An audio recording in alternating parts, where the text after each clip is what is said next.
राजस्थान में कार्मिक विभाग का नया फरमान जारी हुआ है। इसमें काम में रुचि नहीं होने पर अनिवार्य सेवानिवृत्ति दी जाएगी। आपको बता दें कि सभी विभागों के एसीएस को सीएस ने ये निर्देश जारी कर दिए हैं। सचिव हेमंत गेरा ने इसको लेकर आदेश भी निकाल दिए हैं। अगर कर्मचारी भ्रष्ट आचरण का होगा तो भी उसकी अनिवार्य सेवानिवृत्ति की जाएगी। सरकारी सिस्टम में सर्विस डिलीवरी को मजबूत करने के निर्देश दिए गए हैं।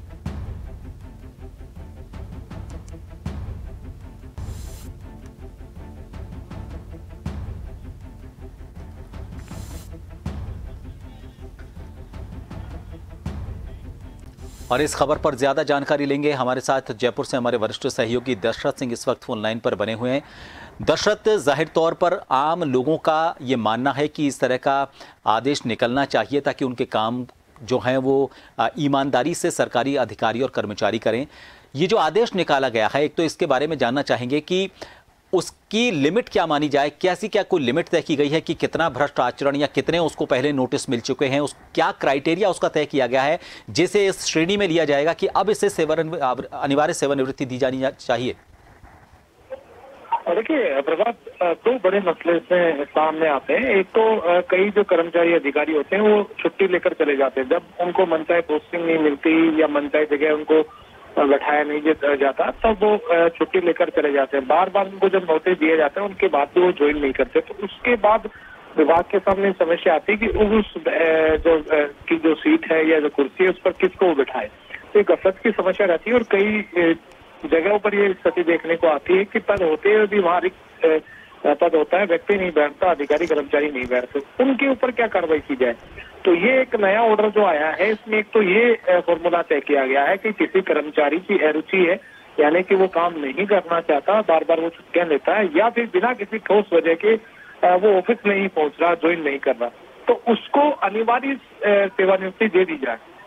उससे पहले उसकी स्क्रीनिंग होगी, उससे बुलाया जाएगा, 3 माह का उसको समय दिया जाएगा। 3 माह के अंदर उसके तमाम जो पुराना बकाया है या पेंशन है या इससे जुड़े जो डॉक्यूमेंट्स हैं उनको वेरीफाई किया जाएगा और उसके बाद उनको सेवानिवृत्ति दी जा सकती है। दूसरा एक इस ऑर्डर में चीज है कि कई कर्मचारी हैं जो भ्रष्टाचार में लिप्त हैं, उनके खिलाफ मुकदमे पेंडिंग होते हैं।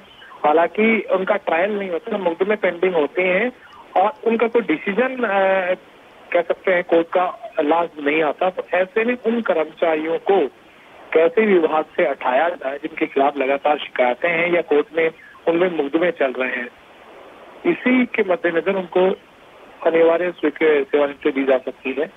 इससे पहले अलग अलग जो एसीएस हैं उनको ऑर्डर जारी किए गए थे। सीएस की अध्यक्षता में मीटिंग हुई थी, उसमें यह तय किया गया कि ऐसे जो अधिकारी हैं वो तनख्वाह स्वयं सरकार की लेते हैं लेकिन उन सबके बावजूद सरकार का जो काम होता है वो समय पर नहीं करते या फिर अरुचि उसमें दिखाते हैं। और दूसरा बड़ा इशू है भ्रष्टाचार से जुड़े जो लोग हैं उनको कैसे बाहर का रास्ता दिखाया जाए। नया ये ऑर्डर आया है और इसमें इस तरह के लोगों को बाहर किया जा सकता है। प्रभा, दर्शक, एसीबी में कई मामले ऐसे हैं जिनमें बड़े लंबे समय तक मामला लंबित रहता है, लेकिन जो एक समय सीमा होती है उस समय सीमा में सरकार की तरफ से अनुमति ही नहीं मिलती है उन अधिकारियों पर एसीबी की तरफ से किसी तरह का केस करने की। तो और उसके बाद में इतने दिनों तक वो एपीए चलते हैं और उसके बाद में चूंकि वो समय सीमा खत्म हो जाती है तो ऐसे में वापस उनको नौकरी पर लेना पड़ता है।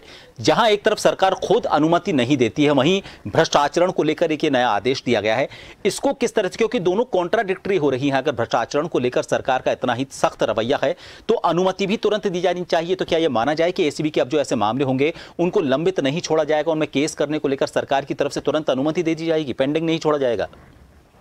देखिए, निश्चित तौर पे इस तरह की दिक्कतें आती है कि सरकार की तरफ से उनको अप्रूवल नहीं मिलती और अप्रूवल नहीं मिलने की वजह से उनको डिबार नहीं किया जा सकता है, हटाया नहीं जा सकता। लेकिन अब सरकार की इच्छा शक्ति इस तरह की हो सकती है आने वाले वक्त में कि सीएस के जो तरफ से ऑर्डर हुए हैं और कार्मिक विभाग ने जो ऑर्डर रिलीज किए हैं उसमें सरकार जिस तरह के भ्रष्ट अधिकारी हैं या कर्मचारी हैं जिनके खिलाफ पेंडेंसी मुकदमे दर्ज हैं और उनके खिलाफ कई चार्जशीट फाइल हो चुकी है, हालांकि आरोप उन पर सिद्ध नहीं है, तो उनके खिलाफ भी हो सकता है आने वाले वक्त में सरकार अनुमति दे। और अनुमति अगर सरकार की तरफ से दे दी जाएगी तो ऐसे जो अधिकारी होंगे उन पर भी ये गाज गिर सकती है। इस तरह का जो ऑर्डर जारी हुआ है इसमें 2 प्रमुख चीजें रखी गई। एक तो अरुचि, जो काम नहीं करना चाहते, ड्यूटी नहीं करना चाहते, और दूसरा ये है जो भ्रष्टाचार में लिप्त हैं और उनके खिलाफ शिकायतें हैं, मुकदमे उन पर दर्ज है, उनको कैसे बाहर भेजा जाए। तो ये दोनों फॉर्मूले इस पर लागू हो सकते हैं।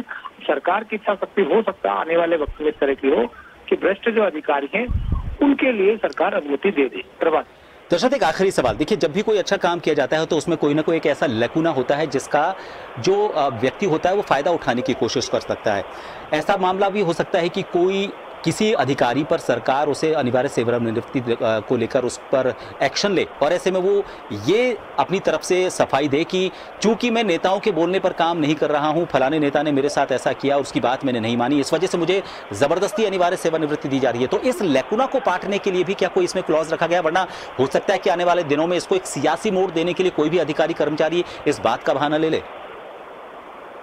देखिए, अगर किसी अधिकारी कर्मचारी के खिलाफ कार्रवाई होगी तो उससे पहले उसको काउंसलिंग के लिए बुलाया जाएगा और बाकायदा किसी भी अधिकारी कर्मचारी को इस रेंज में अगर उसको लिया जाएगा तो उससे उसका पहलू पूछा जाएगा। 3 महीने का एक समय मियाद तय किया गया है, उसमें उसकी काउंसलिंग भी होगी और काउंसलिंग के साथ ही सरकार के स्तर पर कमेटी जो होगी वो उसमें तय करेगी कि उसको अनिवार्य सेवानिवृत्ति जो दी जानी है वो किस रूप में दी जानी है। पहले वो क्यों नहीं आ रहा है, क्यों काम नहीं करना चाहती, इसके पीछे बड़ी वजह क्या है, या फिर वो यही चाहता है कि उसको पोस्टिंग नहीं दी गई जगह, मनचाही जगह, या कह सकते हैं जो उसकी जगह थी वो ज्वाइन नहीं करना चाहते या लंबे लंबे बिना कोई वजह लेना चाहता, तो फिर वो कमेटी उस पर फैसला लेगी और फैसला लेने के बाद सरकार संबंधित जो विभाग होगा उसका जो ACS होगा, अधिकारी होगा, जो मुख्य जो सचिव होता है, शासन सचिव जिसको कह सकते हैं, वो ऑर्डर रिलीज कर सकता है और उसके बाद में कार्मिक विभाग उस व्यक्ति को उस विभाग के साथ ही सरकार की सेवा से बर्खास्त कर सकता है। इस तरह की कवायद हो सकता है इस ऑर्डर के